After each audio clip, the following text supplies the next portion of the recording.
desse acúmulo de funções que a gente tem que fazer, que eu acho que é muito desrespeitoso com o cenário da arte aqui, que a gente precisa mudar. Porque assim, tudo bem, eu aprendi a mexer no Canva, no Photoshop, a gente faz, no financeiro, a gente aprendeu uma planilha, né? Mas a minha formação não é essa. Com certeza alguém que tem uma formação para isso, um artista, um design, web designer, uma produtora de conteúdo, graças a Deus, né? Produtora de conteúdo, é uma função que merece ser remunerada, que tem toda a sua arte, tem todas as suas especificidades. Né, eu me sinto assim, privilegiada por conseguir fazer, sobrecarregada por ter que fazer, e um pouco desrespeitando essas outras funções, mas acaba sendo um pouco o cenário que a gente tem de produção da arte no Brasil. Mas, ao mesmo tempo que eu assumo muitas dessas funções, eu quero que fique bem esclarecido, assim, bem presente, que eu tenho uma equipe e que essa equipe é muito ponta firme. Então eu tenho a Clarita Souza, que é professora aqui, que dança no grupo, que super participa. A Isadora Franco, que também está dando aulas aqui e também faz parte do grupo, dança. E tem uma pessoa muito especial que está ali, nos bastidores, como nós mulheres ficamos em muitos momentos. Marli, chega daí. É de você que eu estou falando. Em muitos momentos, né, sem o protagonismo, mas fazendo tudo poder existir. Porque a gente não podia estar aqui conversando se ela não estivesse dando um grau ali. A gente não podia estar aqui se ela não tivesse falado com as pessoas por WhatsApp. E eu acho que essa amálgama é super importante, né? E a gente não invisibilizar umas às outras é muito importante. A gente se olhar, sentar para conversar, sentar em roda para conversar. Então eu sempre quis que o estúdio fosse esse lugar que a gente pode falar sobre a gente, sobre a experiência de ser mulher, sobre a experiência de ser gente. A gente está num mês muito temático e a gente vai continuar, porque 99% das alunas no estúdio são mulheres, né? Isso também é uma coisa para a gente pensar. E daí a gente tem toda a questão de quando o protagonismo vem, quando é um diretor, quando é um solista, esse daí o papel é ocupado por um homem, né? Quantos diretores do Balé Nacional de Espanha a gente teve e quantas diretoras? Sendo que na história da dança, né, a gente ocupou tanto esse lugar, e principalmente aqui no Brasil. E temos a Jaqueline Ramírez, que além de aluna, tem feito assim, uma ajuda, um trabalho muito grande. É um trabalho que ela faz ainda de forma não remunerada, espero um dia poder remunerar, das redes e da conversa, que hoje traz uma fala aqui pra gente. E a Jorge também bem-vinda. Obrigada. Que esse espaço seja isso. Ele não é um espaço de terapia, mas eu acho que o encontro humano é sempre terapêutico. É sempre um lugar de cura. Tá nos lugares onde a gente pode ser olhada e olhar em segurança, com respeito aos nossos corpos, às nossas histórias, às nossas situações do mundo. Eu sou uma mulher branca, cis, hétero, de 42 anos, eu tenho o meu contexto, mas eu sinto que aqui no estúdio a gente vai muito olhando os contextos, né? Olhando as pessoas para além de uma casquinha, oi, tudo bem, a gente faz uma aula de Flamengo e vai embora, e entende o Flamengo como essa coisa que nos uniu, mas que a união é uma possibilidade de encontro mesmo, de respeito, de reverência desse encontro. Então, a proposta hoje é a gente se conhecer um pouquinho mais, a gente ouvir as falas e depois cada uma contar um pouco de si e como essas falas reverberaram, tá bom? Bem-vindos. Quem quer começar? Pode começar. Quanto tempo vocês estão pensando, mais ou menos, pra gente falar e fazer a conversa? Então, a gente tinha separado uma hora pra isso, mas é claro que a gente já tá totalmente atrasada, mas assim, sábado é aquele momento, né, gente? Vamos. Não, mas a gente tá tomando café. Faz Todo mundo, alguém tem alguma questão de horário? Tipo, ó, tá agora pra você sair? Não. Eu preciso estar lá do outro lado do mundo, quase, né? 4h15. Não. Nossa, Não é tudo isso, né? então a gente pode Eu preciso sair 11h30. Jorge, você me dá licença de eu começar? Claro. Que daí eu vou para ali, porque daí vocês ficam mais aqui, eu fico escutando. Bom, eu sou Marli, tenho 66 anos, com muita alegria. Estou ficando velha, mas não me considero velha. Certo? Faço tudo o que eu posso e me esforço para sempre melhorar. Estou aqui no estúdio há quase 12 anos, né, Mari? Vai fazer 12 anos. Já me aposentei, mas eu gosto tanto daqui que eu vou continuar trabalhando. Mesmo com as minhas dificuldades, mesmo com as minhas dificuldades de locomoção, porque eu venho de ônibus do outro lado, não é do mundo, mas é da nossa cidade, né? Que eu moro lá no alto do Jardim Nova Europa, não sei se alguém sabe onde que é. Mas eu venho assim com muita alegria, realmente, com muito prazer. Adoro estar com as meninas aqui. E sempre que eu posso, eu procuro dar uma palavrinha da minha experiência mesmo, sabe? Eu fiz agora no mês passado bodas de ouro.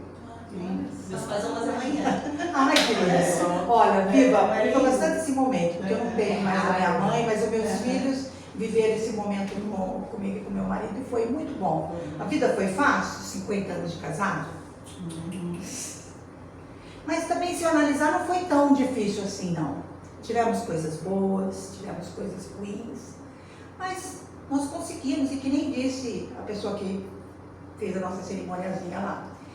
Foi assim com muito amor, foi um amor que a gente foi sempre botando mais um tijolinho para ficar, para crescer bem grande. Então, é isso aí. Então, a minha experiência de vida é essa. Tá? Sou uma mulher com pouco estudo, infelizmente, porque na época de eu estudar, eu preferi trabalhar. Meus pais também, como vinham de uma cabecinha mais fechada, daquele próprio tempo, dos próprios pais deles, eu não estudei até o 4º ano primário só. Não tive vontade e nem não me sujeitei mesmo. Preferi ficar como mãe, como esposa e a vida passou. Mas eu incentivo muitas mulheres a estudar, porque é um modo de... Eu vejo pela minha irmã que também não estudou pelo mesmo motivo que eu, e ela, se ela tivesse estudado, ela talvez tivesse conseguido coisas melhores para a vidinha dela, porque ela se separou, ela teve que tomar a vida sozinha. Eu não, eu tive ainda o prazer de continuar junto com meu marido, a gente unindo nossas forças aí de salário, de compreensão, de aprendizado junto. Mas quando não se tem, hoje uma mãe solo, que eu vejo, conheço muitas, eu vejo que é uma dificuldade, né? Uma mãe solo nesse mundo de hoje. E não é fácil também ser pai solo, que também tem, não vamos também generalizar, né, gente? Ainda tem pais também, não tem? Um pouquíssimo, mas tem. Né? Mas vamos pular essa parte. Os que não abandonaram, não, enfim, não vamos generalizar. Mas sempre é difícil para todos, né? Então, a minha experiência não é muito assim, muita coisa, mas é isso aí. Tá bom, gente? Uma alegria contar para vocês um pouquinho da minha vida aí. Que bom que a Mar trouxe isso, porque a gente está, não sei se todo mundo sabe, mas a gente está com as bolsas de 50% na mensalidade na matrícula para mães solos, para mulheres pretas, para mulheres trans, mulheres indígenas.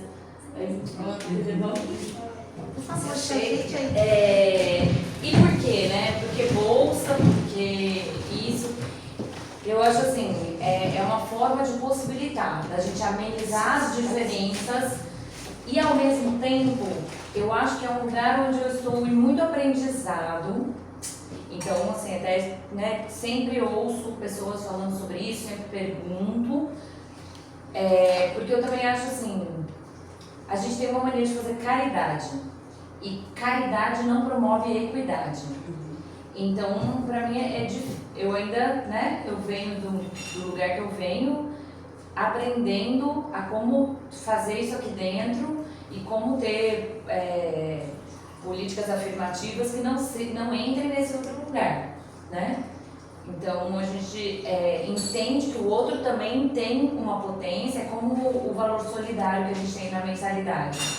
É assim, Tudo bem, financeiramente você não pode contribuir, mas todo mundo tem uma potência de trabalho, tem uma potência de criatividade, enfim, e a gente conversa sobre isso, para ser em igual. Eu te dou algo, mas você também pode me dar algo, a gente troca, não eu te dou uma bolsa e você fica com essa dívida comigo.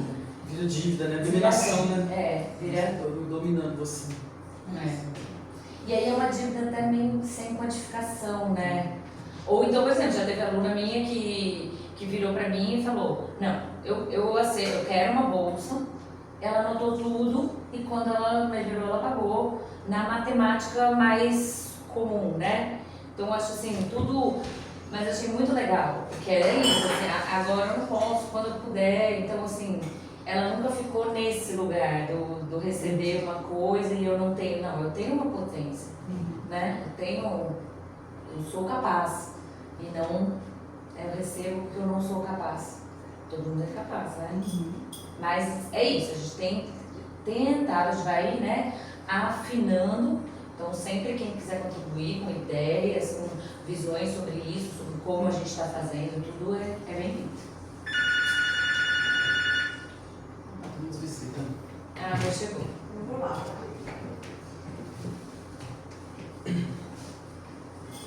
Bom, começamos então.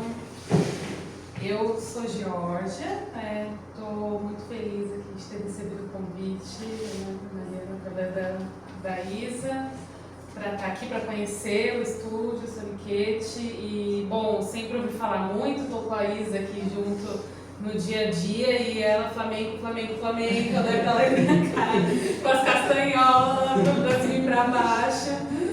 E eu um pouco tentando entender esse contexto, né, de muita beleza, mas também de muitas outras coisas, né, ali por trás, enfim, que Mariana já falou um pouco. Mas com certeza eu estou muito animada por essa troca mesmo, por esse espaço, essa possibilidade de conhecer um pouco do que é o trabalho de vocês, do que é estar aqui, né? E também poder falar um pouco do meu trabalho, né? Que é o que eu tenho pensado sobre. Né? Receber esse convite para poder falar sobre maternidades e interseccionalidades, aí pensando, né, essa data e esse mês das mulheres. E bom, eu trouxe uma colinha aqui comigo, justamente para não ficar falando demais, porque eu sei que todo mundo quer conversar junto. E aí eu vou pegar pra gente poder se ater ao tempo, porque senão eu vou falando. Só para se organizar, né? Mas antes de começar, para disparar a nossa conversa, eu gostaria de ler um trecho de uma reportagem.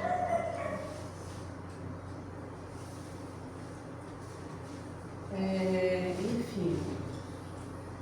Grávida dá à luz em privadas de penitenciária em São Paulo, diz Defensoria. Uma detenta grávida sem atendimento adequado na penitenciária feminina da capital acabou dando à luz quando usava o vaso sanitário. Esses e outros descasos com gestantes na ala materna infantil da prisão, na zona norte de São Paulo, foram descritos pela Defensoria Pública em um relatório oficial. A Secretaria Estadual de Administração Penitenciária diz que presta assistência às presas. Andressa, nome fictício, de 24 anos, passou 2 dias com dores de parto em maio do ano passado. A enfermaria da penitenciária, porém, não levou a paciente para o hospital e diagnosticou com pedra no rim. No dia seguinte, ela foi ao banheiro e deu à luz no vaso sanitário. Outras presas da ala teriam ajudado a Andressa a socorrer o recém-nascido. Isso, a menina nasceu prematura, com 28 semanas, foi levada a um hospital onde passou pela UTI neonatal e só recebeu alta 2 meses depois. Nesse período, a mãe não pôde visitar a filha com a frequência necessária, já que faltava motorista na penitenciária para levá-la ao hospital 3 vezes por semana, como previsto. Ainda, a assistente social pediu à justiça que a criança fosse retirada da mãe ao completar 6 meses e com a justificativa de que a Andressa tinha histórico de dependência química e havia riscos sociais para a menina se ela continuasse com a mãe. O relatório técnico do hospital, porém, informava que Andressa criou vínculos com a filha. Foi relatado que a mãe visitava a criança, possui vínculo afetivo e desejo de exercer a maternidade, diz a Defensoria Pública. Não foram identificados riscos sociais para que a criança permanecesse sob os cuidados da genitora na unidade prisional. Por fim, aqui, a criança foi levada para o acolhimento, né? E aí, explica a Defensora Pública que um bebê só deve ser levado para um desses abrigos públicos quando a mãe não deseja criá-lo e não há familiar disposto a assumir a guarda, né? Enfim, a reportagem é um pouco maior, mas conta aqui o caso da Andressa, uma ex-presidiária, né? Uma mulher que estava presa até o final do ano passado, que eu conheci em dezembro, lá na penitenciária, lá na Zona Norte de São Paulo. Num contexto que eu fui dar uma oficina junto com outras colegas da rede transnacional de pesquisas sobre maternidades violadas, violentadas e destituídas, né? O caso dela atravessa vários recortes dessa discussão, né? Primeiro, a questão da violência obstétrica, né, que vai falar aí das maternidades violadas, né, violentadas, e também da questão da destituição do poder familiar, né, por fim, que são as maternidades destituídas. Nesse contexto, ela ainda estava com a filha, então nós conhecemos ela e a bebê, né? Eu vou chamar ela de Andressa como uma reportagem também, para preservar a identidade dela. Mas o fato é que isso é muito mais comum do que a gente imagina, né? Hoje a gente sabe que a bebê está com a avó, porque a avó, que existia uma rede familiar, que além da própria mãe que tinha o desejo de cuidar da filha, existia uma rede familiar que se dispôs, que também queria ficar com a filha, com a criança, né? E por fim, conseguiu-se que essa bebê fosse morar com a avó e está lá na cidade delas. A mãe não se sabe o paradeiro, e com toda essa história, claro, não enlouqueceu, foi enlouquecida, né? E voltou para as ruas. Né? Então a gente não sabe, a gente não consegue mais encontrar ela, né? E aí um pouco eu lembro essa história para a gente começar a falar, aí eu começo a falar o que são as interseccionalidades, né? Porque aí a gente vai discutir sobre maternidades e bom, muitas de nós aqui são mães, e isso por si só já é uma questão muito importante, né, para a gente discutir socialmente, né? Mas só por cima, assim, para a gente lembrar, a ideia de interseccionalidades, ela surgiu no ramo do direito, com uma ativista de direitos humanos intelectual chamada Kimberly Crenshaw. E, na verdade, é um conceito que surgiu mais para dialogar com essa ótica dos direitos humanos, né? Por enquanto não era um conceito muito teórico, nem nada do tipo, embora ela tenha escrito um texto que foi meio fundador dessas teorias, assim. E aí, hoje, né, a gente tem essa categoria de interseccionalidades como um conceito e também como um método, né? Então, hoje, teoricamente, tem se olhado para esse conceito e desconstruído isso, porque ela falava assim, né?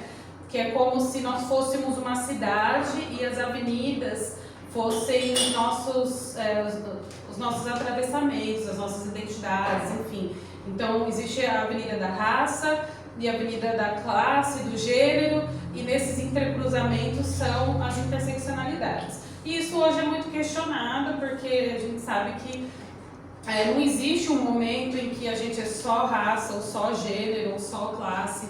Sempre tudo é atravessado, né? Nós sempre somos atravessados por esses marcadores. E ao mesmo tempo também é um método, porque tem a ver com a maneira com que hoje muitas feministas, né, o feminismo interseccional, atua, né, age sobre a sociedade, a maneira de ser, de estar no mundo e de ter posicionamento sobre o mundo, né? Tem um olhar interseccional, uma postura interseccional.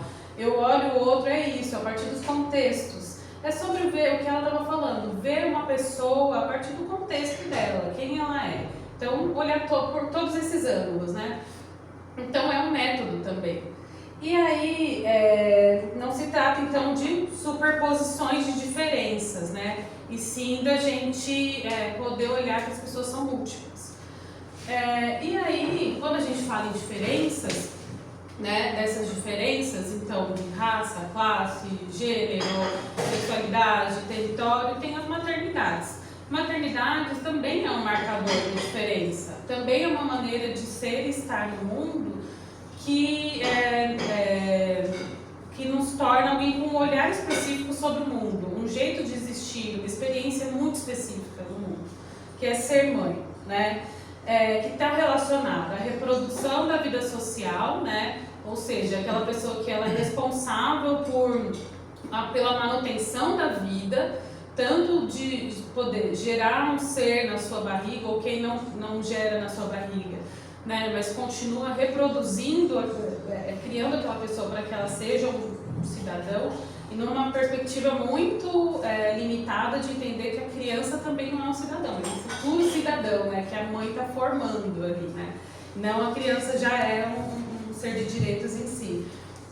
E aí, a partir disso, existe, a gente, né, nesses estudos sobre maternidades, a gente olha desde uma perspectiva que a gente fala aí do conceito que não é meu, mas que se chama, né, a politização contemporânea da maternidade. O que é isso?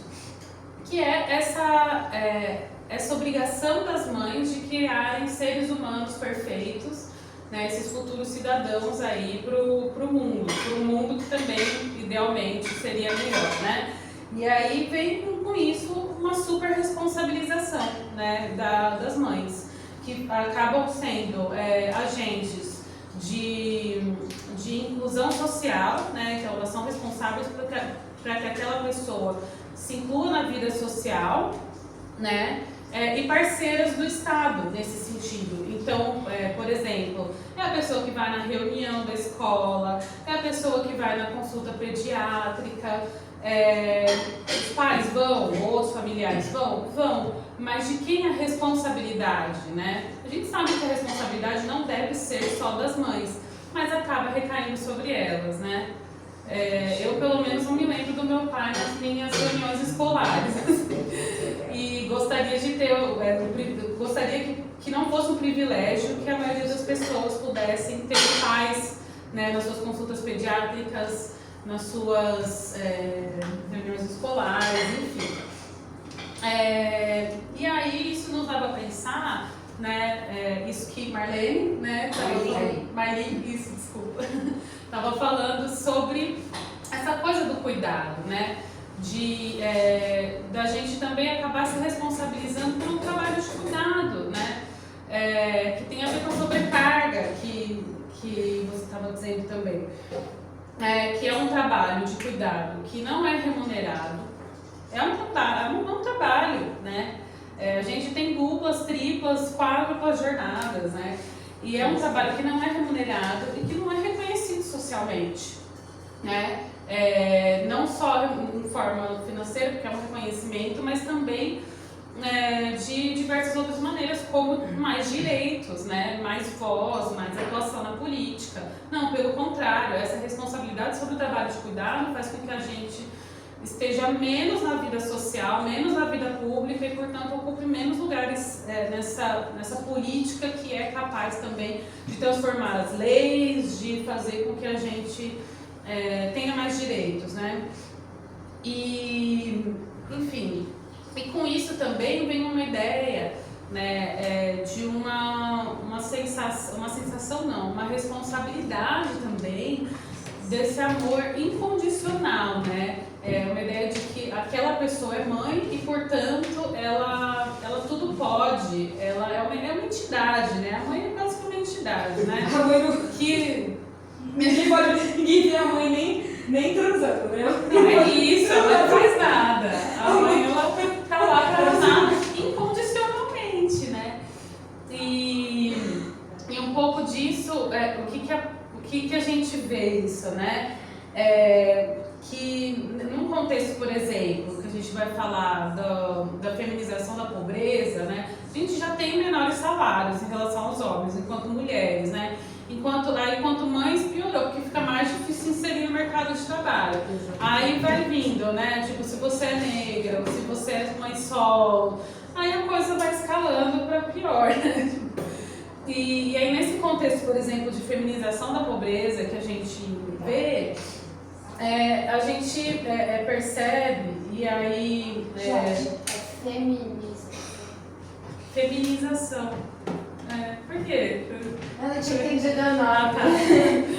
Feminiliza.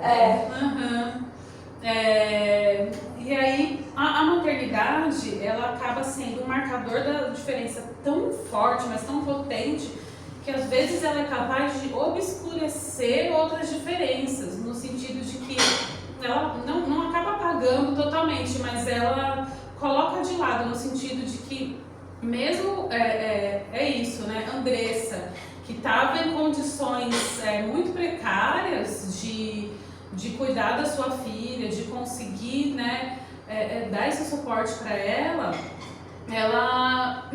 tem que amar incondicionalmente. Só isso vai ser capaz de poder reverberar toda aquela...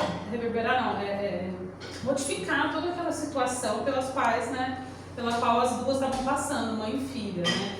Esse amor incondicional, ele por si só já é capaz de mudar tudo, envolver montanhas, né? E transformar a sua condição social, né?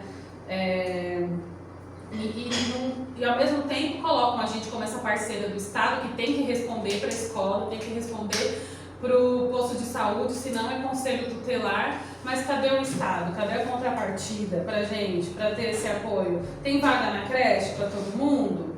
Né? Tem trabalho? Tem remuneração adequada? Então tudo isso a gente precisa olhar. E aí nesse sentido vem essas outras discussões, né, sobre as maternidades, e por isso no plural, né? Porque são experiências múltiplas. Um pouco essa coisa de falar, uma discussão que vem muito desde os feminismos negros, né? Da luta de mulheres negras em relação às mulheres brancas, para poder contestar mesmo algumas questões que o feminismo tradicional estava deixando de pautar dentro das suas discussões. E aí, quando a gente vai falar, por exemplo, da questão do trabalho de cuidado, né, o trabalho de cuidado, e a relação entre trabalho e cuidado, a gente precisa olhar nessa ótica das diferenças, por quê? Obrigada. Porque nem sempre não, nunca foi igual, né? Essa relação entre mulheres negras e mulheres brancas, né? E mulheres trabalhadoras de uma maneira geral também, né? A gente tem que lembrar que o 8M surge, né? Que o 8 de maio, enfim, essa data tão importante do Dia das Mulheres, que é um dia de luta, ela surge no seio da classe trabalhadora, de mulheres trabalhadoras, né? Então, é uma pluralidade. E aí, se a gente for pensar, desde, por exemplo, a gente tem que olhar isso, a maternidade como experiência. E que experiência é essa? Quais são os percursos pelos quais esses corpos se inscreveram, né? Para chegar naquele lugar de fala mesmo, naquela experiência. Se a gente for pensar ao longo da história, que percursos historiográficos foram esses, né? E aí a gente vai pensar nessas diferenças. Qual é a história pela qual passou os corpos das mulheres negras, por exemplo, né, mulheres que eram obrigadas, que eram vendidas, né, para amamentar o filho dos outros, para cuidar dos filhos dos outros, e não podiam cuidar dos seus próprios filhos, né? Então é isso, tinha as amas de leite, né, mulheres negras escravizadas que eram vendidas, e se você comprava junto com o filho, né, se o homem, se o senhor de engenho comprava junto com o filho, era mais barato, e aí o filho ia estar junto, mas ela tinha que negligenciar o próprio filho para poder amamentar e cuidar do filho do senhor de engenho. Ou não, ela era separada dessa criança e não via nunca mais, né? Imagina como que fica a cabeça da gente, né? Imagina como que a gente, enquanto população negra, acaba, ao longo de tantos anos, né, de décadas e de séculos, acaba reproduzindo isso, né, no nosso seio familiar, nas nossas relações, a nossa relação com o amor, com o cuidado, com o ambiente da casa, com tudo isso, ela acaba sendo muito diferente, radicalmente diferente, né, para não dizer outra coisa, em relação às famílias brancas, porque são outros percursos, e até as famílias brancas pobres, né, filhas de imigrantes, né, que vieram, por exemplo, da Itália, né, ou de outros países que teve um fluxo grande, né, de imigrantes, enfim. E aí isso tem tudo a ver com a ideia de humanidade, né, que corpos tinham a condição de serem considerados humanos, né, e há quanto tempo isso acontece, né, esses corpos são vistos como humanos. Então eu acho que a gente tem que pensar nisso, para poder pensar em que maternidades a gente está falando, né? Porque a gente fala que a mulher ela só é vista o potencial de reprodução dela, de reprodução da vida social, de reprodução, criar filhos para ser mão de obra para trabalhar, mas não, as mulheres negras sempre estiveram trabalhando, elas, inclusive a reprodução era uma maneira de trabalho delas, né, assim, nua e crua. Então que está totalmente relacionada à negação de uma vivência de maternidade, né? E aí vem outras coisas, né? Nos leva a pensar, por exemplo, que já entra mais no meu escopo de trabalho, que é a relação com a própria experiência de gestação, de parto, de puerpério das mulheres, né? Porque aí é isso, essas experiências todas, elas são ao mesmo tempo muito íntimas. E é uma reivindicação do movimento feminista desde o início, de maneira geral, né? É isso, o pessoal é político, né? Então essas experiências íntimas, elas são políticas, né? O trabalho de cuidado, o trabalho doméstico, ele é político. E a técnica também é política, né? E aí eu começando a pensar sobre isso, comecei a me questionar muito, né? Existe um questionamento já, que vem muito do movimento de, por exemplo, humanização do parto e tudo mais, de que as mulheres elas tiveram esse protagonismo sobre o parto retirado delas, e com o surgimento da biomedicina, né, hegemônica, como a gente conhece, né, da ginecologia moderna, foi retirado esse momento do parto. As parteiras tradicionais que realizavam essa arte de partejar dentro de casa, elas também foram retiradas de cenário, né? Elas foram marginalizadas, criminalizadas, enfim. E esses saberes ancestrais foram deixados de lado, e o homem passou a ser o centro daquele evento, né? Que é o parto em si. E hoje esses movimentos de humanização pelo parto, humanização do parto, eles têm reivindicado muito esse lugar de volta, né, do protagonismo da mulher. Mas, ao mesmo tempo, veio experiências, por exemplo, de violência obstétrica que mulheres passam, né, muita violência no parto, que tem a ver com essa falta de protagonismo delas mesmo, né, sobre a própria experiência.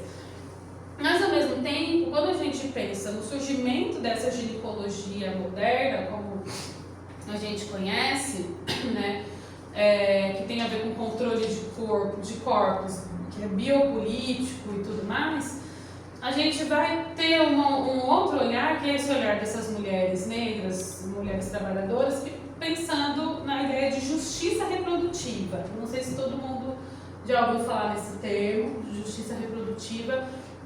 É justamente pensar esses outros recortes, né, esses outros olhares sobre o evento do parto, por exemplo, ou não, ou sobre, né, porque a gente teve, por exemplo, há pouco tempo, tipo, as últimas décadas agora, sei lá, anos 70, 80, né, que teve um grande dossiê, inclusive aqui no Brasil, uma grande denúncia,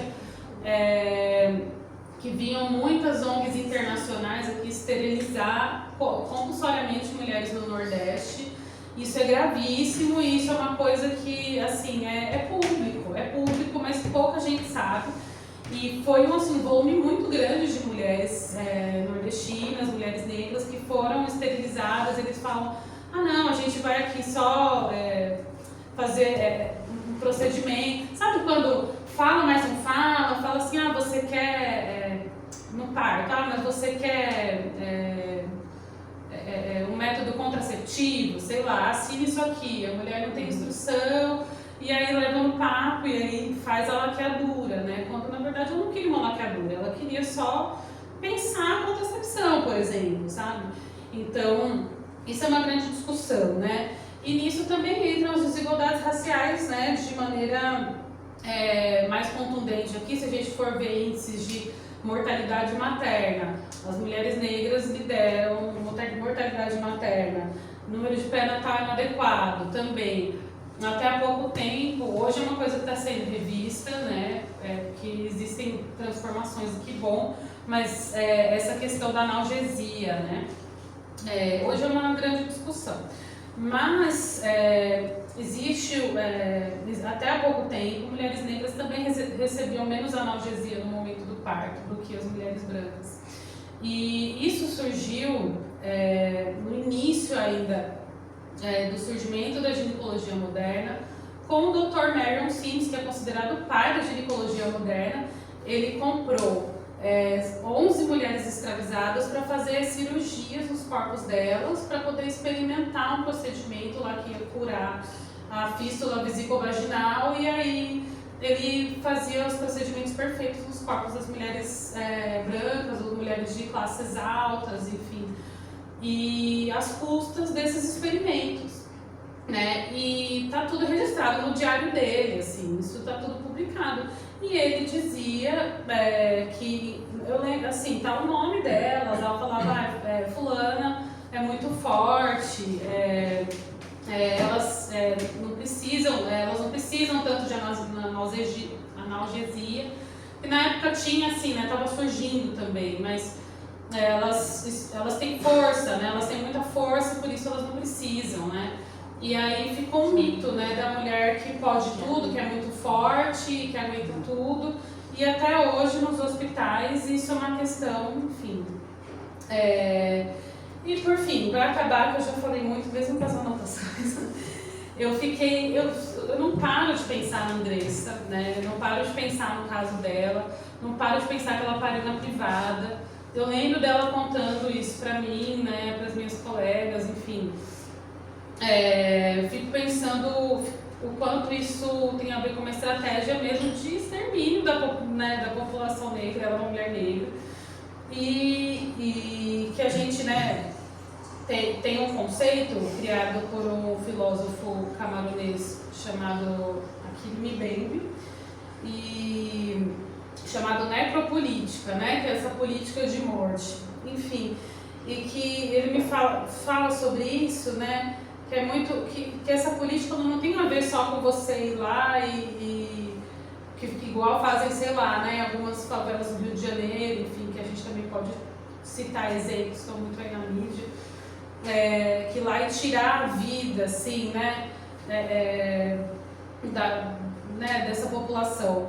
Mas também tem a ver com a impossibilidade de se tornar um ancestral, de ancestralizar o seu povo, de reproduzir a sua vida, os seus saberes, a sua história, de passar para frente, de existir, de construir família, enfim. Então, o que essa maternidade dessa Andressa, né, que pariu na privada me diz, né? O que diz o fato dela ter voltado para a rua, sabe? Então, eu trago até aqui, inclusive, eu acho que eu preciso verbalizar o que eu passei, né? De ouvi-la, enfim, e de ver logo depois sair essa manchete, saber que ela saiu da prisão e saber que ela não conseguiu ficar com a filha como ela gostaria. Até falar aqui é uma oportunidade importante de eu elaborar e pensar, será que eu posso fazer da próxima vez, sabe, que eu me deparar com isso? O que a gente pode fazer, né, juntas, enfim, enquanto mulheres que somos, né, porque temos muito em comum, né, estamos juntas aqui hoje porque a gente quer estar, a gente tem tudo tudo isso em comum. Ai, nossa, falei demais, gente. Eu vou feliz. Nossa, mas foi emocionante. Tem aqui, ó. Eu não vi que eu não sabia que já tinha dado água para ela. Ah, obrigada. Quer devolver isso? Tô toda inteira, né? Obrigada. Obrigada.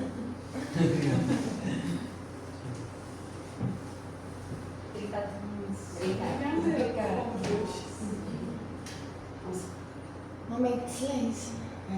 passada, né? A minha mãe, ela trabalhou um tempo, ela é assistente social, né, com população carcerária feminina, né, e separação da mãe e da criança. Aí isso dá um tremendo problema para a criança depois, que é a síndrome da separação. No nazismo eles fizeram muita experiência assim, pegava para criar a raça ariana pura e verdadeira, eles faziam estupro na mulher, aí separava a criança e ela era criada na asepsia, sem contato nenhum, sem com luva, sem contato, e a gente é ser de linguagem, né? A gente fala, e se você não dá esse input, né, é o primeiro input cognitivo que a gente tem é esse, né, a linguagem. Aí as crianças elas não desenvolvem, elas não se desenvolvem cognitivamente. E aí esse é o resultado da síndrome de separação que pode acontecer com esses casos dessas crianças que são separadas das mães. São dados.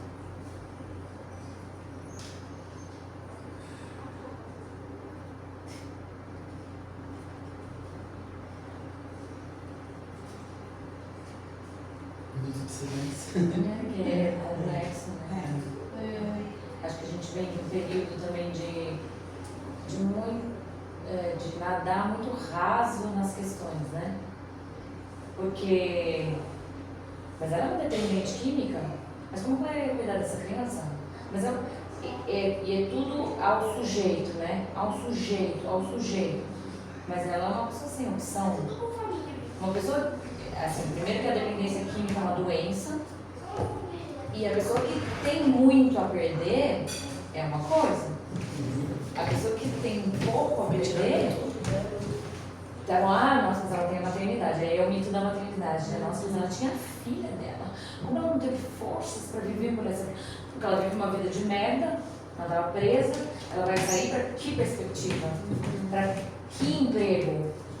Eu lembro uma vez, uma conhecida falando da filha da manicure, porque a mãe é excelente. Olha, ela trabalha no caixa do supermercado no meio período, ela faz unha, sabe? Ela tá se... E aí a filha dela, que estudou, agora a menina não quer trabalhar, ela quer ver o que ela quer fazer. Deu pensando, mas para a sua filha você quer esse direito de ver o que vai fazer, porque ela tem 16 anos. Para a filha da manicure, ela tinha que já tá grata, porque ela tem um trabalho de caixa do supermercado. Por que ela não pegou esse emprego? Pega você então, amiga. Pega você.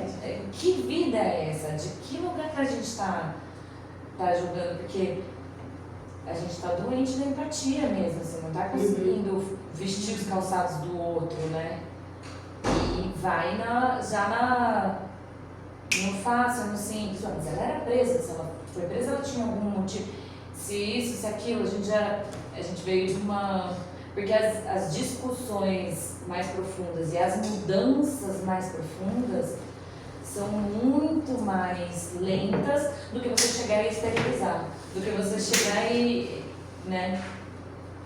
já ter uma ação ditatorial, né? Fascista e tipo...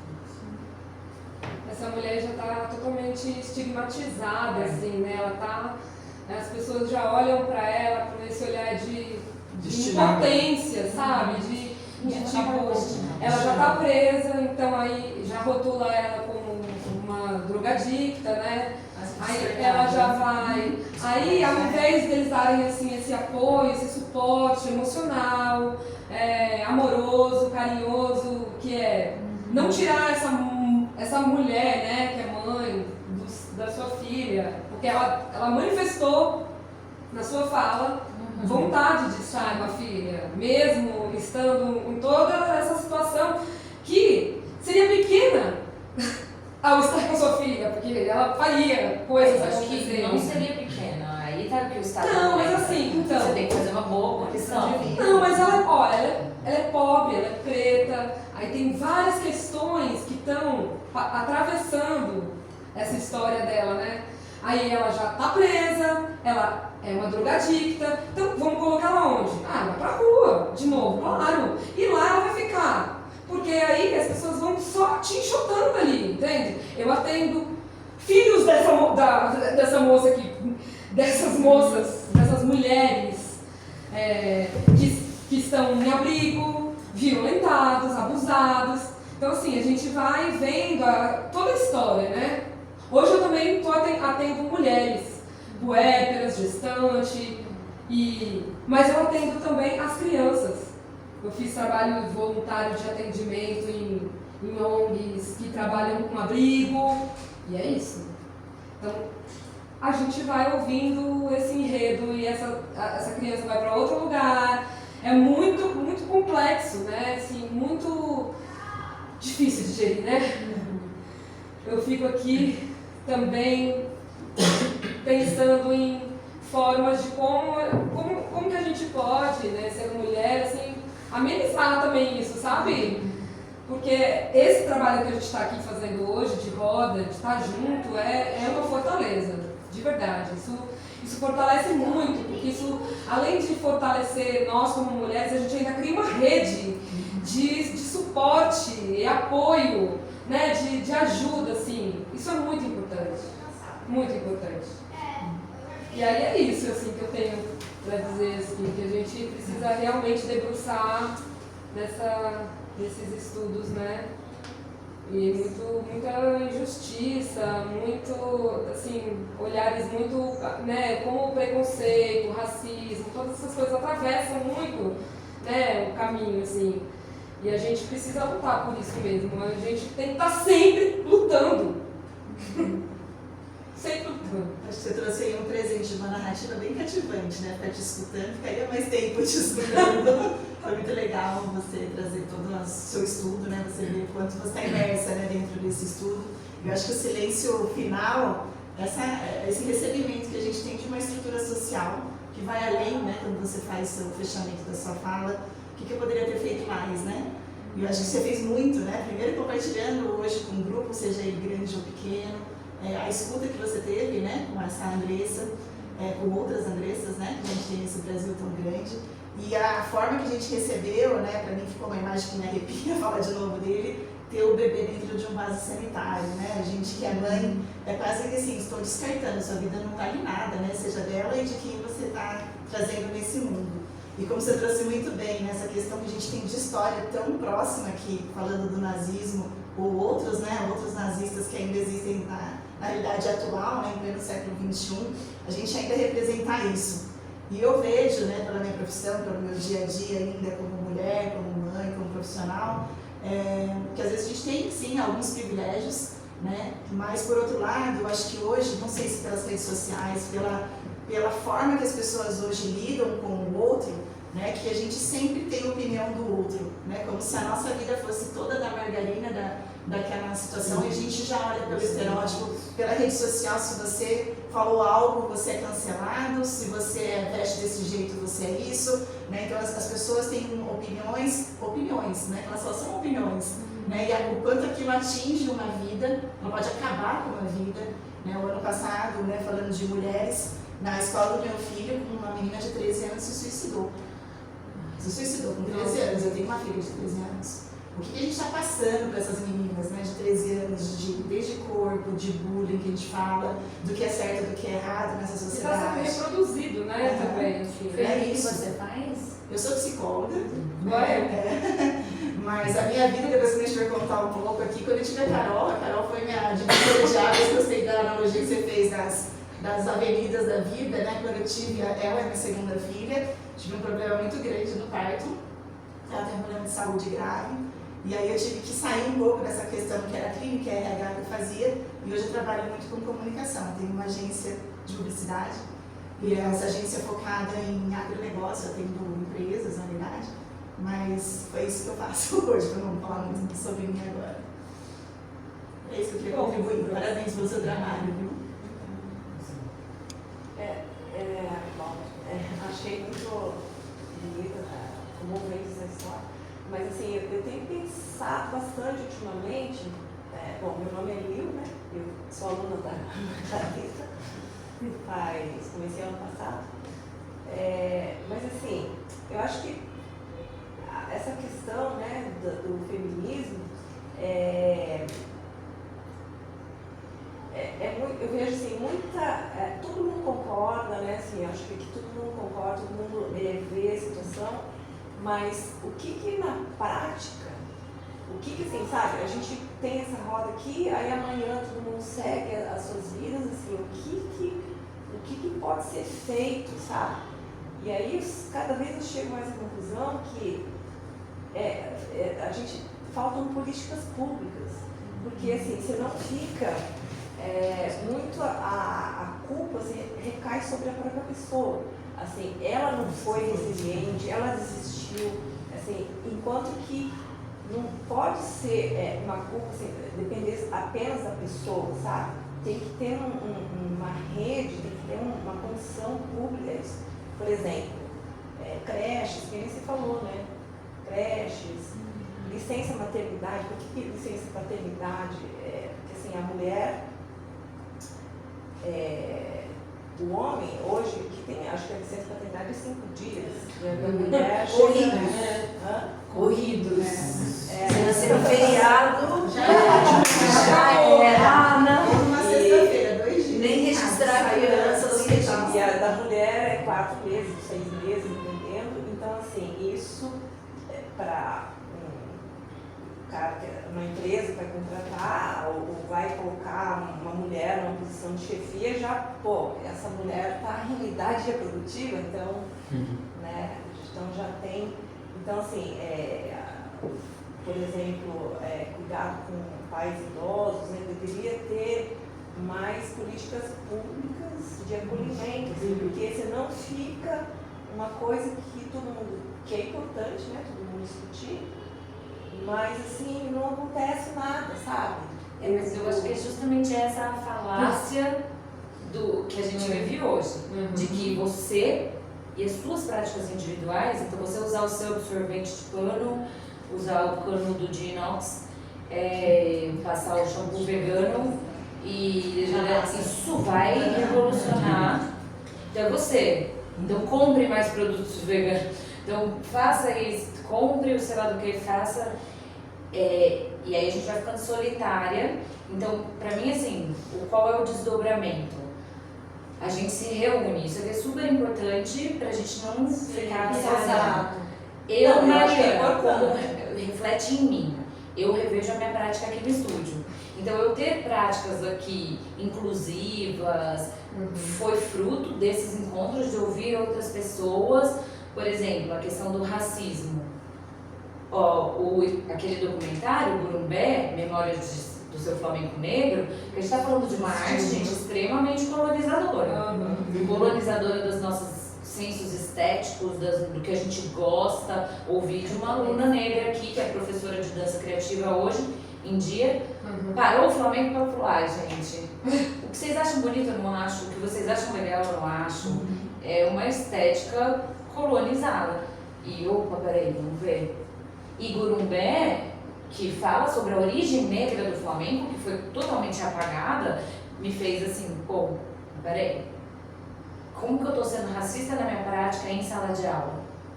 Como que eu tô sendo LGBTQIA mais fóbica nas práticas da sala de aula? Do baile de gênero, o baile de gênero dentro do flamenco foi estabelecido no franquismo. Então, se a gente não senta e fala sobre, eu não consigo transformar a minha prática em sala de aula. Ainda é micro, porque somos nós aqui e um grupo de alunos. Mas aí o que a gente pode fazer mais? Bom, que movimentos tem aqui em Campinas? Tem o movimento Olga, que é de moradia das mulheres. O que tem? O partido político. Aí você vai capilarizando. Então eu acho a gente não achar que isso tem pouca força. Não achar que o indivíduo... dizer isso, não. Eu acho que é importante. Assim, mas pensar no desdobramento. Discussões que surgem, né? Mas acho que assim, a gente deveria fazer mais, né, para conseguir transformar algo. Porque que nem se falou, né? Ela não teve forças, porque, sabe, recai a culpa na pessoa, enquanto que ela não tem um apoio, né? Ela não tem respaldo e também não vai ter, assim, entende? Porque essa coisa do... Imagina, não, essa coisa de uma coisa que vem de cima pra baixo já me assusta um pouco, assim, já fico pensando que realmente, por exemplo, se ela estivesse lá, pode ser que ela ajudasse mais do que uma política pública, entende? Assim, Mas aqui sobre isso, do público, eu queria fazer uma fala, porque eu sou uma agente do Estado, eu sou professora da rede pública. Você é um Estado. Não, eu sou Estado. Agora, na frente. Você não vai chamar anarquista de Estado aqui não, Jorge. Ô Isa, eu vou votar em você. Não, ó, não vai votar em mim porque eu sou anarquista, não vou fazer parte dessa forma. Eu acho assim, a gente tem que pensar em saídas coletivas. Públicas, nesse sentido do coletivo. O Estado, gente, é um péssimo gestor do público. exato. Eu estou do lado de dentro do Estado tentando abrir a brecha para o público dentro do Estado. Por quê? O Estado é uma máquina capitalista na nossa vida hoje. Ou seja, capitalista, patriarcal. E Não, vai- sim, mas é o que nesse momento existe uma possibilidade de resistência por dentro do Estado, que é onde eu estou, onde eu ocupo, né? E como que eu faço isso virar algo público, coletivo, né? Por isso que eu acredito muito na gestão democrática, por isso que eu acredito muito em ocupar esses espaços e também estar fora desses espaços, né? Por isso que eu sempre voto em candidatos indígenas sempre que tenho a possibilidade, porque eu acho que ninguém entende melhor de coletivo do que quem vive o coletivo ali, né, nas suas possibilidades e tal, na sua comunidade. Mas enquanto a gente... E aí eu acho que sim, a luta por políticas públicas, ela vale muito como uma luta coletiva, né, como qualquer luta, e como usar esse aparelho do Estado também para uma transformação. Mas eu não acho que a transformação se dá só pelo Estado. Ela se dá por vários meios. Na verdade, eu acho que a gente está num ponto que a gente não pode abrir mão de nenhuma alternativa, né? Compra o sorvete de pano. Por favor, comprem também, sabe? O absorvente de pano. Ou façam, né? Quem é do it yourself, daí. Mas eu acho assim, o que eu posso falar enquanto representante do Estado, né? Como agente dentro do Estado, mas pelo público, o que eu posso falar nessa posição do que eu vejo? Eu cuido de crianças muito pequenas. Eu sou professora hoje de bebês e faz 9 anos já que eu estou na rede pública. E eu vim do movimento social, então eu venho da educação popular, já atuei com alfabetização de adulto dentro de fábrica ocupada, já atuei dentro de assentamento do MTST. Então eu já venho com essa coisa, né?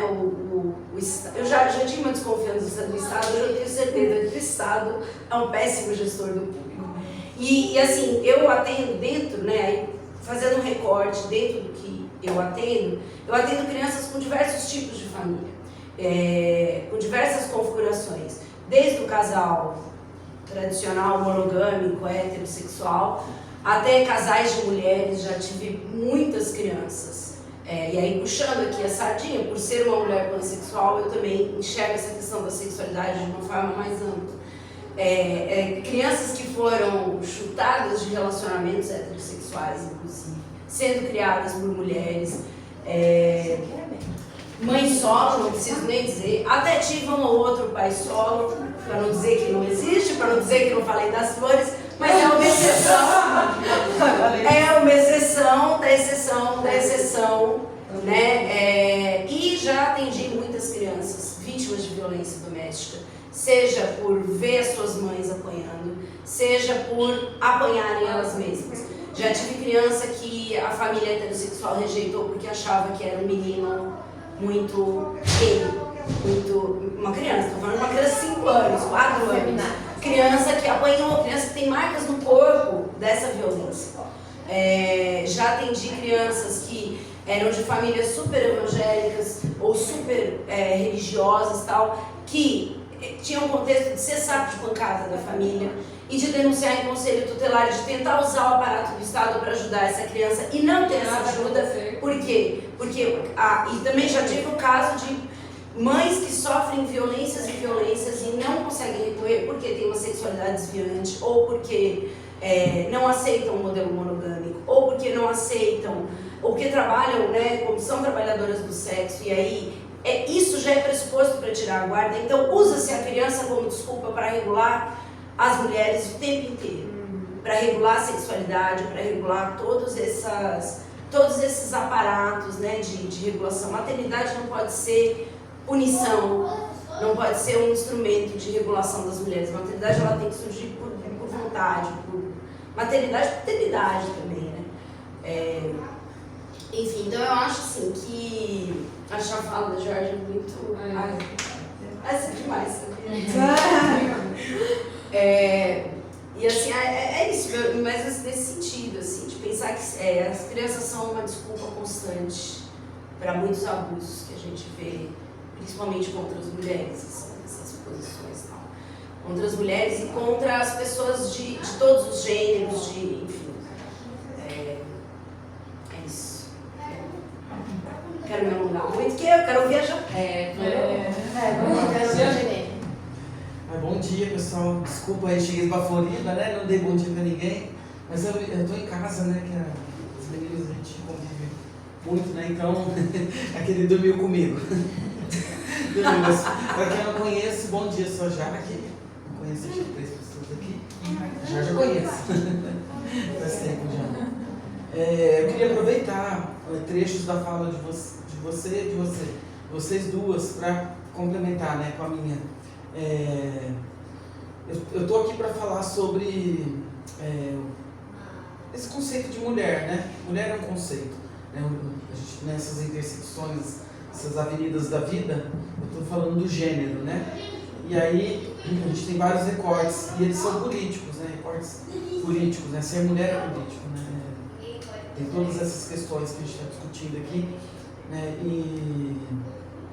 E aqui, dentro desse contexto que eu estou aqui, eu não preciso ficar muito preocupada com essa identidade dissidente, que é o que eu vim falar aqui, né? Esse conceito outro de mulher, é um conceito que não está... a gente parte do pressuposto, né? Que é a cisgeneridade compulsória, né? As pessoas, elas compulsoriamente acham que é cisgênero, é normal, né? O famoso normal, né? A gente não pensa nisso. A heterossexualidade e a cisgeneridade, elas são compulsórias, elas são dadas. Ninguém está questionando aqui outro tipo de mulher, né? Pode até ter outras intersecções, ela pode ser pobre, ela pode ser negra, mas o gênero não está em debate, né? Tá? Assim, e aqui é um lugar que para mim é bastante confortável, porque eu não preciso ficar pontuando isso, né? A gente tem que pontuar toda hora, a gente é um saco, sabe? Como uma pessoa transgênero, né? Eu sou uma pessoa transgênero. Todo momento você tem que ficar pontuando isso, né?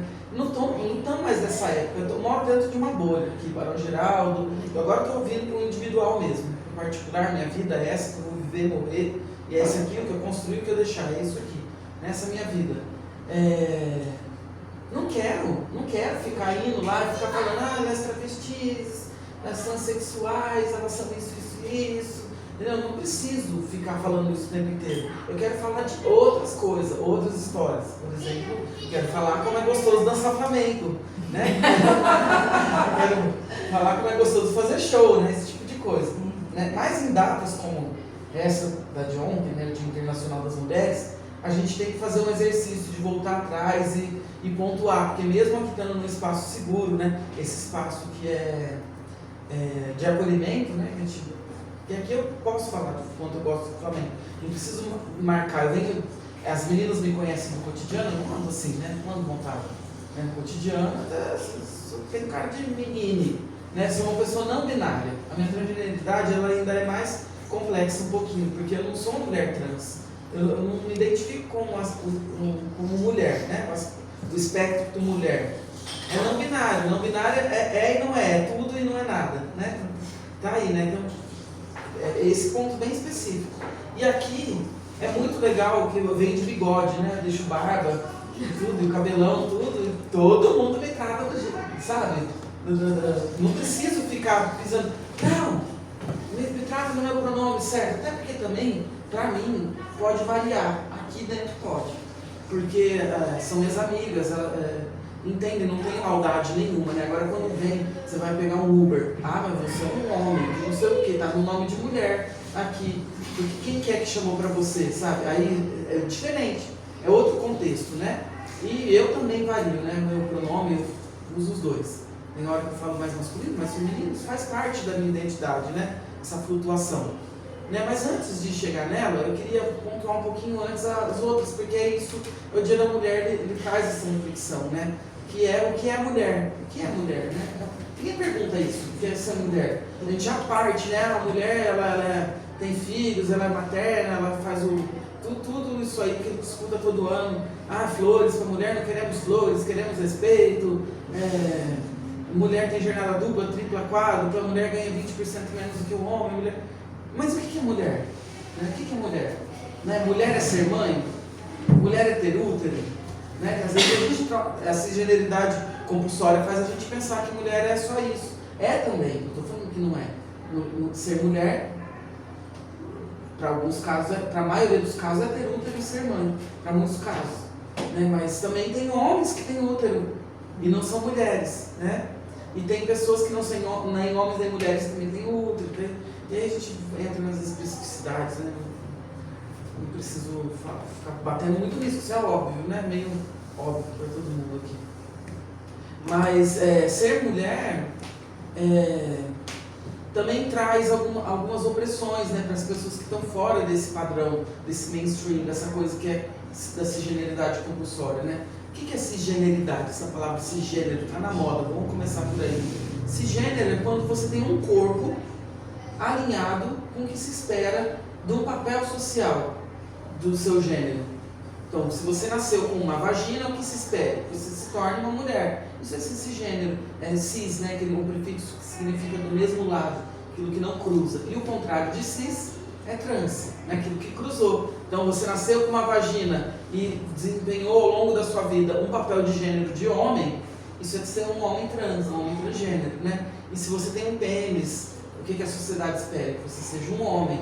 Né? Então, um homem cisgênero é aquele homem de pênis. Só que aí, na genitália, a gente já tem confusão. A gente já tem coisas que não é tudo tem pênis ou vagina. Tem pessoas que são intersexo, que elas nascem com graus de vagina ou pênis ali, que é graduado. Isso também pode ser graduado. E aí, o que elas são? Se a sociedade só permite você ser homem e mulher, o que você é? Um homem ou uma mulher? Você tem um micropênis e tem, sei lá, os testículos para dentro no lugar do ovário. Ou se você tem um clitóris com um micropênis junto. Tem várias configurações dos órgãos sexuais, né? A quantidade de hormônios, os cromossomos, tudo isso, né? Que a cisgeneridade ela já dá, né? Você tem que ser XX, XY, mas quem é o triplo X? Né? Ela é o quê? Ela é o quê no mundo? O que essas pessoas são no mundo? Nada? Né? Até ontem era nada. Mas como essas categorias são recortes políticos, né? Também tem recorte político aí, né? E a gente precisa, quando a gente tem recorte político, a gente precisa de quê?